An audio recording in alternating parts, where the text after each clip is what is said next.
I'm Brandon Woods, and this is Studio Notes for September 21st, 2021. Today, I am back in my studio, and I am painting a white wall. White. Real fast, you might notice that the audio sounds a lot better. I've finally got a new microphone. I'm trying out the Tascam DL10R. I think that might be what it is. It's a lav mic, and it's attached to me. It's recording on me. So if I wanted to get a shotgun mic or something to mount onto the camera, I would still have that option. It's one of the lav mics I'm trying out. I want to try out a Ceremonic one too, which I'll probably be trying that one out tomorrow, and we'll see what works. But yeah, hopefully you can hear me a lot better. And yeah, I'm going to talk about painting a white wall for a minute. So I am using this. These are my favorite rollers. These are Sureline Twist and Reach. They come in different sizes, but the really cool thing about these is that they expand to like that. And I don't have any endorsements, so I'm not being endorsed by Sureline for this. I like to respect good quality where I see it. I'll also use a Wooster brush to cut in, and these I use this Warner spackling knife for both cutting some of the larger drippy areas or just bigger areas off, and also for filling in holes. And then one thing that I feel like a lot of people forget whenever it comes to painting a wall is sanding the wall. So after you patch all the holes, if you really want the wall to be nice and smooth and want to not have any visible patched areas or anything like that, need drywall sandpaper, and then you just sand it down. I'm not going to give like a full demo of that right now because I don't want to kick up a lot of dust. I just cleaned the area after having sanded it down. I sell these sandpaper holders. There's a million different kinds of these. I think that I got this one whenever Kmart was going out of business in Savannah, and I got just sort of a boatload of tools there for real cheap. But yeah, they sell these little sandpaper holders at all the big box stores, and probably little box stores too. But this is something that you can really only get at Home Depot, as far as I understand it. Okay, I got to step back here. This active tracking is really struggling. So this is Behr Scuff Defense. This is Home Depot sells Behr. This is the best, at least for my purposes. I use the Ultra Pure White. That is a studio white. It's really neutral. Caitlin says that it has a little bit of a cool tone to it. She's a designer, and she has crazy good eyesight. So maybe it does. I don't really see that, but I see it as being more of a neutral. But either way, this isn't the best color for your home. there's a lot of different whites that you'd probably be better off with than this studio white or ultra pure white. But for my purposes, for arting, ultra pure white is really the bomb. And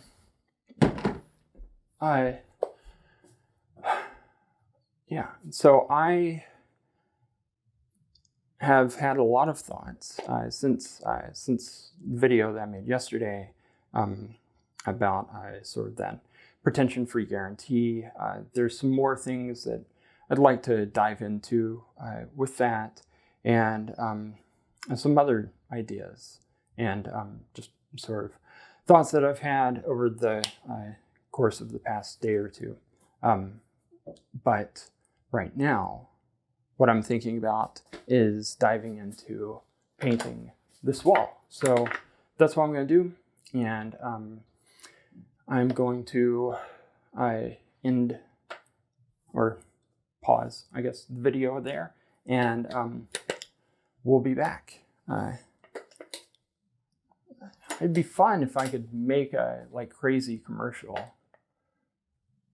Oh, yeah, I don't think I'm going to do that. I'll be back.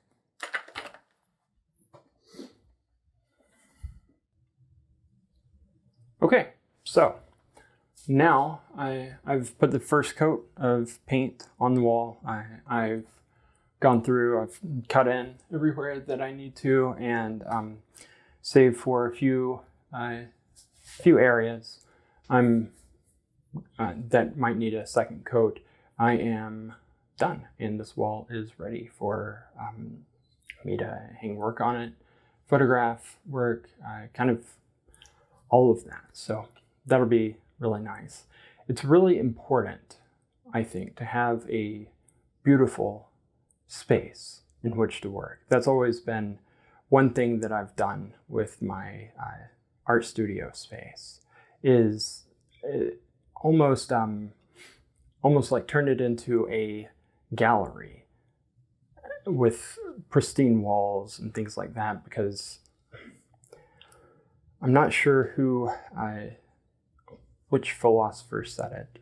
We'll say Aristotle, that living in a space that is beautiful will really have a major impact on a person's thinking. And I think science has shown that to be true. And that's really cool. And that's something that I think is really important. So beauty, to a certain extent, is subjective. Some people like classical architecture. Some people like brutalist architecture. I like both. But I've noticed there's this weird trend lately of more of the, well, specifically Tucker Carlson, but more of the right-wing Donald Trump put out his sort of cohesive architecture plan before the election. And I don't really think that that these people have have a full understanding of the purpose and the beauty that is possible with brutalist architecture, with even though it sounds like it's the architecture from like a death metal band, it's so brutal, but the just sort of modern architecture in general. If you look at the National Gallery of Art, which is my very favorite art museum, they have the classical building that holds the 19th and earlier work in 19th century and earlier, and then there's the modern building that IMP designed, and it's modern. It's got, you know, sort of like sharp edges, and it doesn't have that same kind of classical thing happening, but it works, and it works so well in concert with that classical architecture. There's room for both, is what I'm saying. I do appreciate the idea of maintaining a kind of a cohesive aesthetic whenever it comes to government buildings. You know, we know that's a government building because it looks like that. We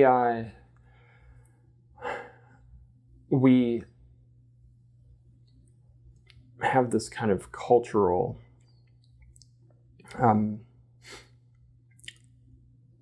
vision of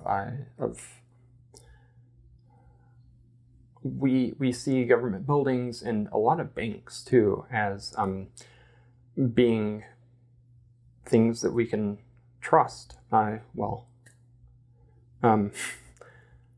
That's a little bit of a stretch in both those terms, but I think that generally speaking, we do kind of see that as, you know, I think that my money will be safe there in that bank, and you know, I'll be safe there in that government building. But I know this is like a real heck of a tangent. I was just talking about just painting a wall, but there's also some underlying like beauty that is in that classical architecture. If you look at the construction of the Parthenon, for instance, and just the really detailed and fascinating things that Phidias and Ictinos and Callicrates did there. Phidias, by the way, has probably the best like artist resume of all the artists, because he went from building the Parthenon to making the colossal statue of Zeus, which was one of the great wonders of the ancient world. And whenever you have both those on your resume, you've done well as an artist in your career. But they considered the slope of the earth in just the design of the stereobate of the Parthenon, such that which is like the base, and you know, it's kind of has like a little step up, such that they made it so that if you look down and you looked straight across all the way down, it would still appear to be a straight line. Whereas if they hadn't made adjustments for that, then you'd be able to see the curve of the building, and they made the columns on the outside appear, or physically, larger than the ones in the middle, because the ones in the middle because the ones on the outside had air around them, and the air would make them look smaller. I've been thinking a lot about Bernini lately, jumping from classical Greece to the Baroque, but I've been thinking about Bernini a lot lately, and he was very well aware of the way that air travels around things to and how one has to kind of adjust for that in the construction of something. And I love the just detail there, and the amount of focus and attention, and like I was saying yesterday, there's just always more to explore. There's always more to discover in a work of art. And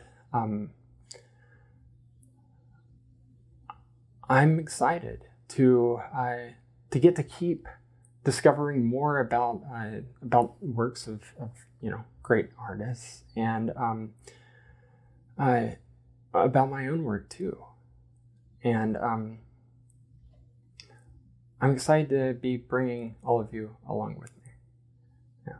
So now I am going to go figure out what I need to do next in my studio with the dimensional panel I'm constructing, and also with a few other pieces that need an isolation coat at least before I varnish them.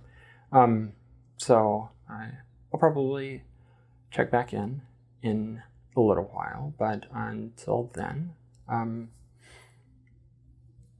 well, this is just going to be one single video, so until then, you won't really notice that time has really passed in the video that much, probably.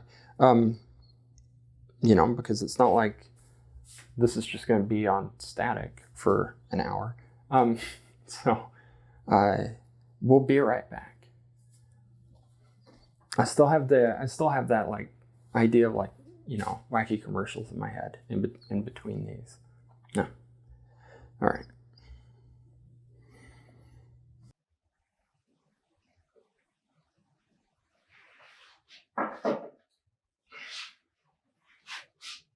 Okay, so this is more like a technical tip.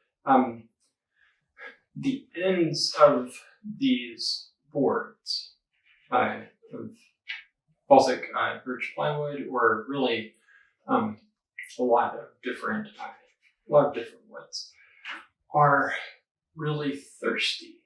They will just suck up all the glue that you put on them.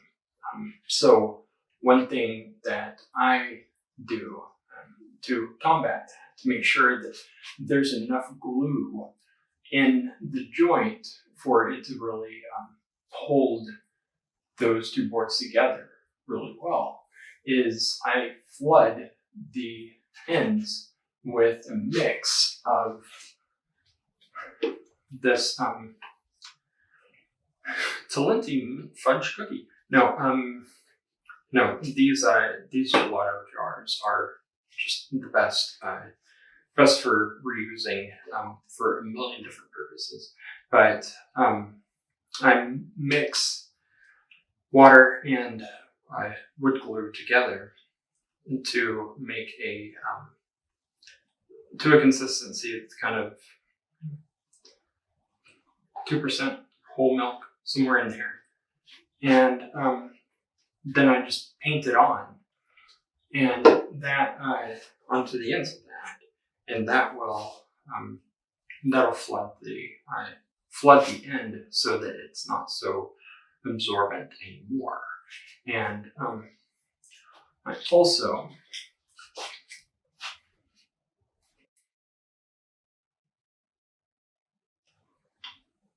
sometimes this gimbal really starts to just get carried away.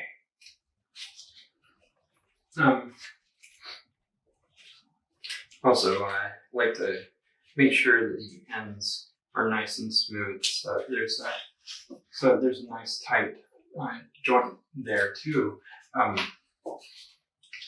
Typically, whenever I'm doing cross braces, I just do the pocket holes, and just use pocket hole screws to attach the brace to the frame or the cradle to the frame, and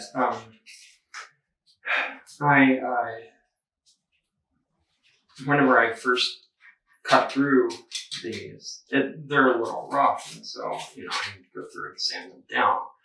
Sometimes there's little areas that I need to sand down a little bit more, and I figured out this really cool trick a couple of months ago, where you can get a really, really strong point for getting into a really small space with a piece of sandpaper by basically making a paper airplane. So I've got my little piece of paper here. This is a piece of 400, and that doesn't matter for this. But you can see it's about the size of my hand. And I can hold that up and then just keep folding it in on itself. There was a mathematician, I don't remember her name, but it was recently in the past, I think, in this century, in the past 20 years, who was able to mathematically prove that a piece of paper can only be folded 7 times. I think that's pretty interesting. But even just folding this sandpaper 4 times gets it to the point where it's pretty rock hard, and you can really get into small spaces and get that fine detail sanding without having to buy a special sander just for that, special detail sander or something like that. There's really no need for that. All you have to do is a little origami. Make a paper airplane. So this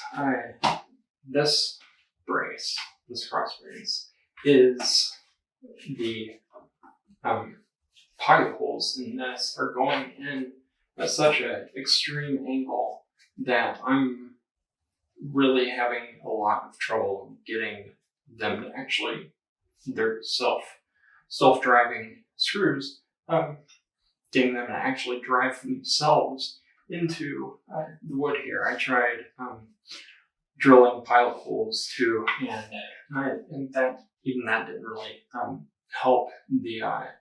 The screw just seems like it just wants to travel, and so I just drilled some new holes on the opposite side that I can screw this in. But I'm going to glue this one in there because since this panel is, I'm going to squat back down here. Since this panel is going to have 2 separate boards that are going in opposite directions on it, I'm going to want to glue those boards to this central joist, and I think that will just help make sure that everything stays in place. And I always like to cut these dados in my boards. You can see here too, and then I'll put a piece of hardboard in there. That'll just give it some more structural integrity. And let's see. I think that's all that I can think to say right now.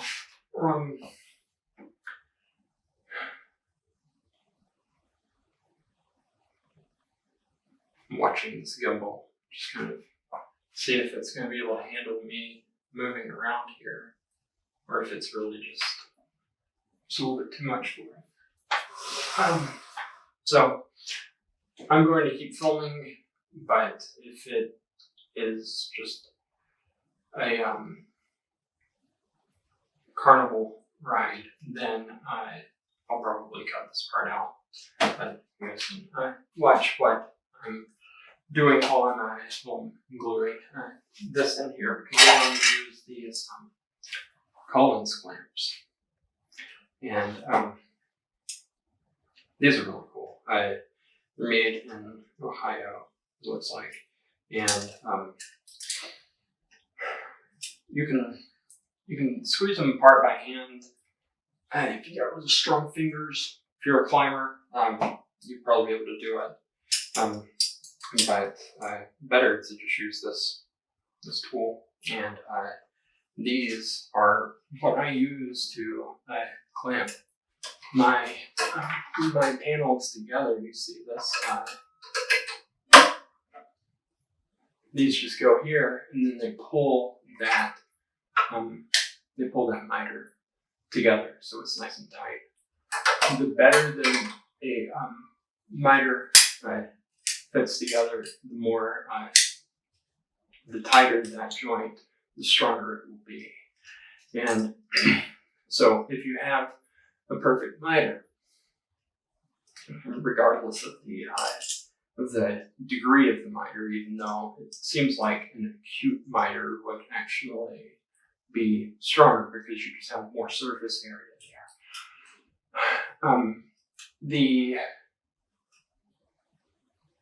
That miter is going to be as strong as the wood glue that's holding it together. And the wood glue that I use, which is Titebond 3, it's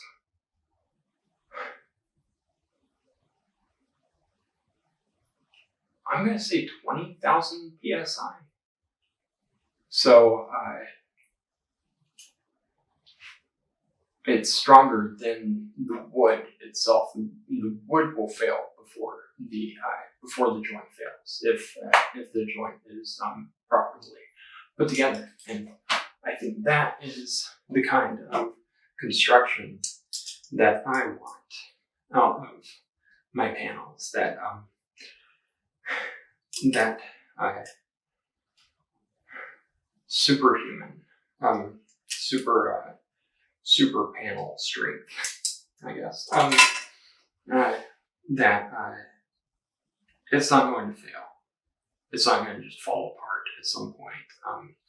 It's not going to have just a little bit of moisture and it just turn into a puddle. Like I've seen some artists who have made similar pieces to mine, sort of like kind of in the dimensional spatium idea, but well, kind of specifically not spatium, I guess. It doesn't. Those pieces don't really reach the same point that I'm pursuing with my work, and they'll be made out of cardboard. And whoa, boy, that just kills me. It kills me to see that, because that is just the least attention to craft. It's almost antithetical, or almost stands in opposition to it. And whenever I was talking yesterday about this pretension-free guarantee, I think it's important to express that doesn't apply to the craft side of things. Pretension-free guarantee doesn't mean that any shoddy artwork is equally good or something like that. It's about the viewer and the the importance of the viewer feeling free to draw their own interpretation of the work. But I'm not trying to start a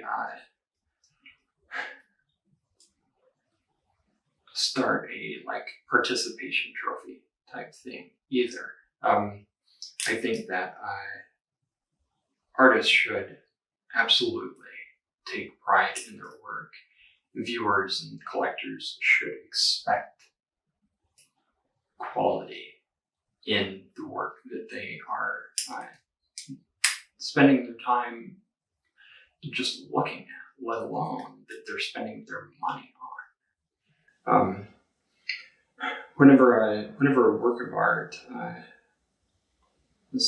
I'm only just recently kind of pushing into that like 5-figure range.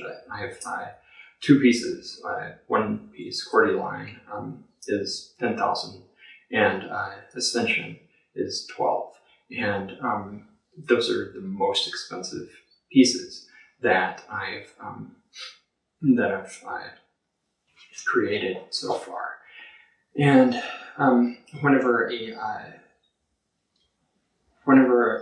work of art costs that much, or really, I mean, there's a lot of work out there that costs 6 figures or more.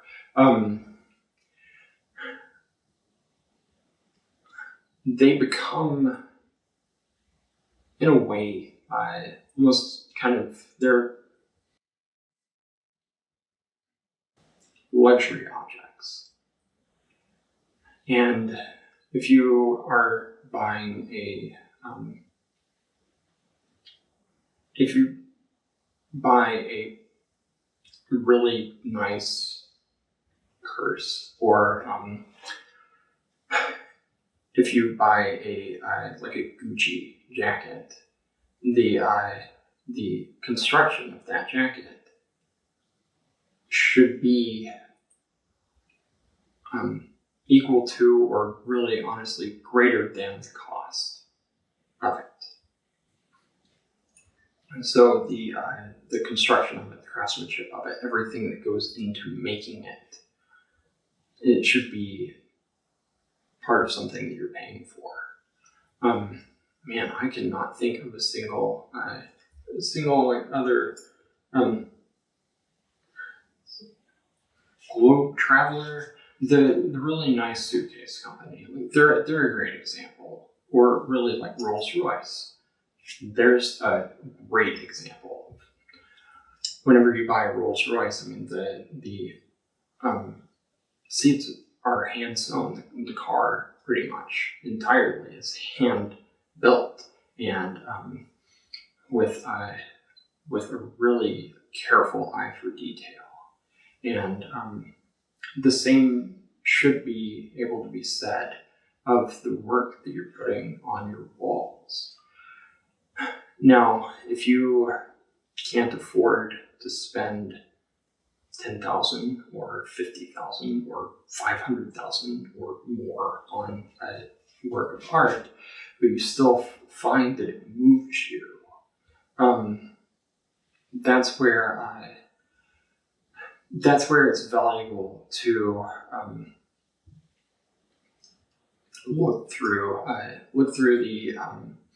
the artist catalog, see if maybe they have another piece, like a smaller piece that you could afford, that would be that also really grips you, or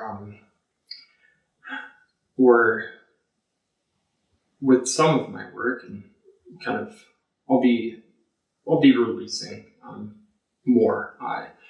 I'm also offering prints of different pieces. So I think that's a really good thing in terms of just sort of the accessibility of things. That if you can't afford the real thing, or if you or if the real thing just isn't available, then just having that, having like a print to remind you of that piece is also really important, really valuable. So yeah, let me stop there for just a second.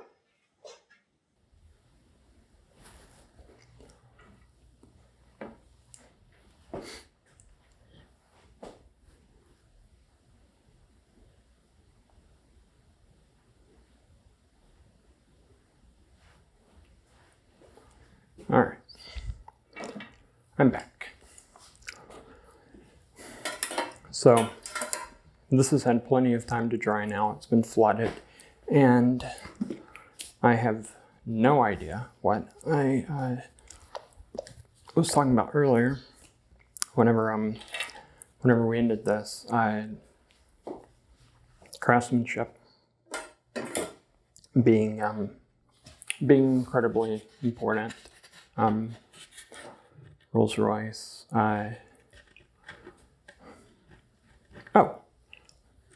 Burberry was one of the luxury brands that I was reaching for. I bought one of those Burberry trench coats. Those are really nice and really well made. So, by work of art, those are really nice and really well made too. Oh, and I was also talking about prints and prints, not Prince, the musician. Let's see here. One more break. Okay, so it seems like all of my batteries are almost totally dead. So I'm going to go ahead and wrap this up here. And